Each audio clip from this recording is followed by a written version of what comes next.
안녕하세요. 오늘은 학습 설계의 두 거장, 블룸과 가네에 대해서 알아볼 건데요. 이 두 사람만 제대로 알면 우리가 어떻게 더 효과적으로 배우고 가르칠 수 있는지 그 비밀의 열쇠를 쥘 수 있습니다. 자, 그럼 바로 시작해 볼까요? 여러분, 혹시 이런 경험 없으세요? 어떤 수업 내용은 진짜 머리에 착착 감기는데 또 어떤 건 교실 문만 나서면 그냥 머릿속에서 사라져버리는 거요. 정말 밑 빠진 독에 물 붓는 느낌이랄까요? 도대체 이 차이가 뭘까요? 그 비밀은요, 사실 무슨 마법 같은 게 아니에요.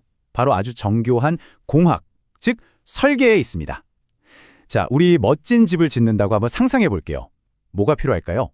당연히 어떤 집을 지을 거냐 하는 설계도, 즉 청사진이 있어야 하고요. 그리고 그 집을 어떻게 지을 거냐 하는 구체적인 시공 계획서도 있어야겠죠. 학습도 정말 똑같습니다. 자, 그럼 먼저 우리 지식의 집의 전체적인 그림, 즉 청사진을 그리는 건축가부터 만나봐야겠죠. 바로 벤저민 블룸입니다. 블룸이 활동했던 1950년대는요. 교육이라고 하면 그냥 달달 외우는 거, 그게 전부였어요. 시험 잘 봐서 높은 점수 받는 게 교육의 목표였던 시대였죠. 바로 그때 블룸이 아주 근본적인 질문을 던진 겁니다. 잠깐만, 우리가 진짜 가르치려는 게 그냥 외우는 건가? 학습자의 머릿속에 대체 어떤 종류의 건물을 지으려는 거지? 하고 말이죠. 그 고민의 결과로 탄생한 게 바로 이 블룸의 교육 목표 분류학입니다. 이건 말 그대로 건축가의 청사진이에요. 우리가 학습을 통해 무엇을 성취해야 하는지를 딱 정해주는 거죠.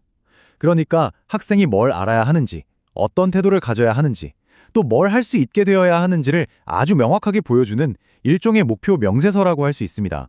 블룸은 우리가 지을 지식의 집이 크게 세 부분으로 나뉜다고 생각했어요.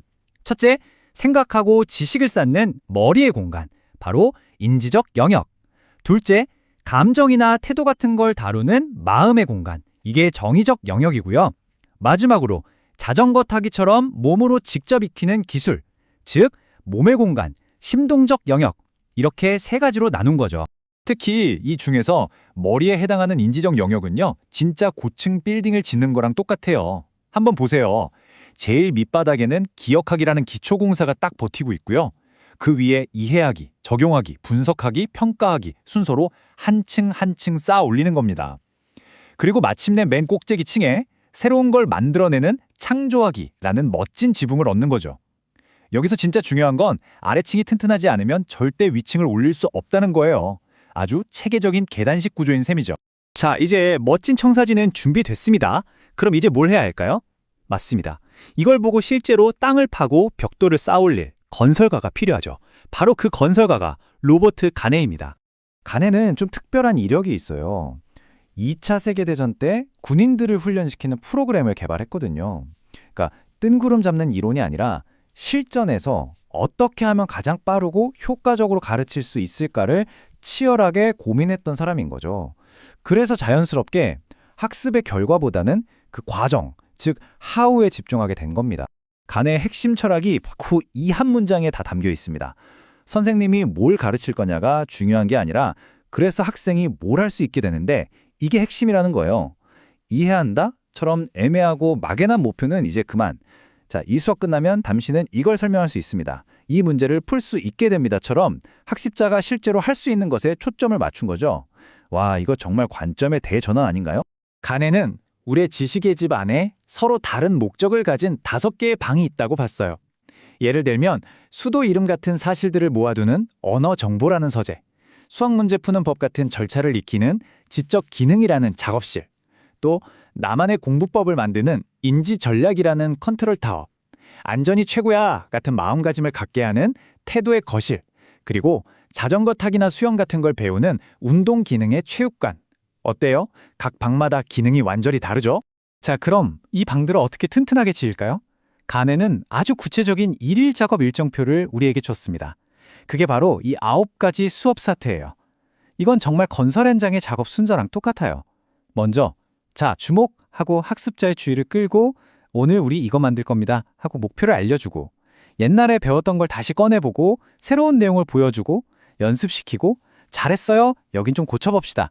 피드백도 주고 시험도 보고 마지막으로 배운 게 머리에 오래 남고 다른 데서도 써먹을 수 있게 도와주는 거죠. 이 9단계를 순서대로 착착 밟아야만 제대로 된 방 하나가 완성된다는 겁니다. 자, 지금까지 건축가 불륜과 건설가 간해를 각각 만나봤는데요. 그럼 이 두 사람 그냥 다른 얘기라는 걸까요? 아니면 사실은 환상의 짝꿍일까요? 한번 직접 비교해보면서 그 관계를 파헤쳐보죠. 이 표를 보시면 그 차이가 한눈에 들어오죠.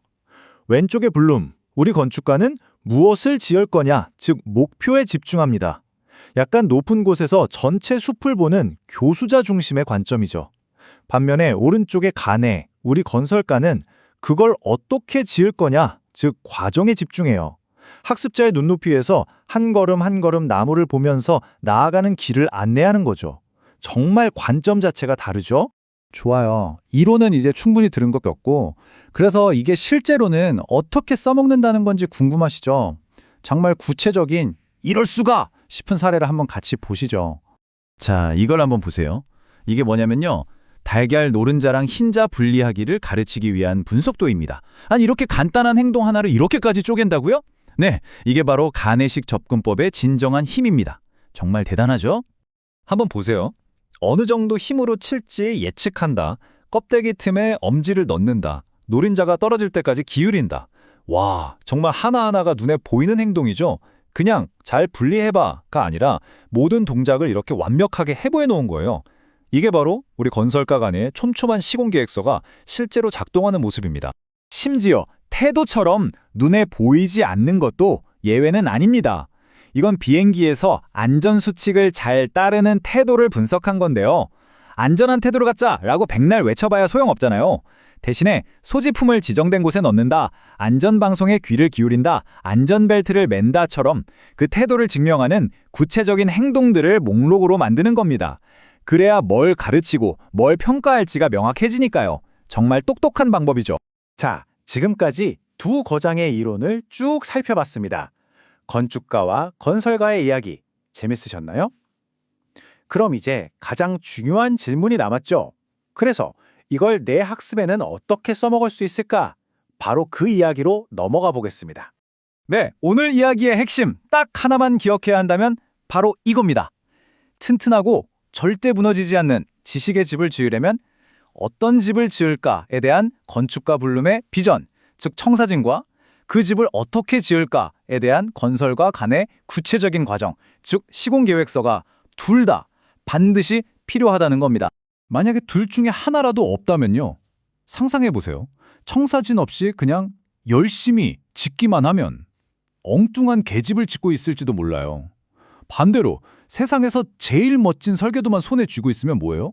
어디서부터 땅을 파야 할지 몰라서 첫 삽도 못 뜨고 그냥 막막해지는 거죠.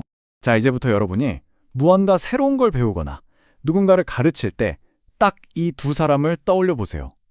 내 머릿속 건축가 블룸은 어떤 청사진을 그리고 있지? 그리고 내 안의 건설가 간에는 어떤 시공계획을 세우고 있나? 이 두 가지 질문을 스스로에게 던지는 것만으로도 여러분의 학습은 이전과의 비교도 안 되게 단단하고 효과적으로 변할 겁니다. 여러분도 이제 학습의 마스터 빌더가 될 수 있습니다.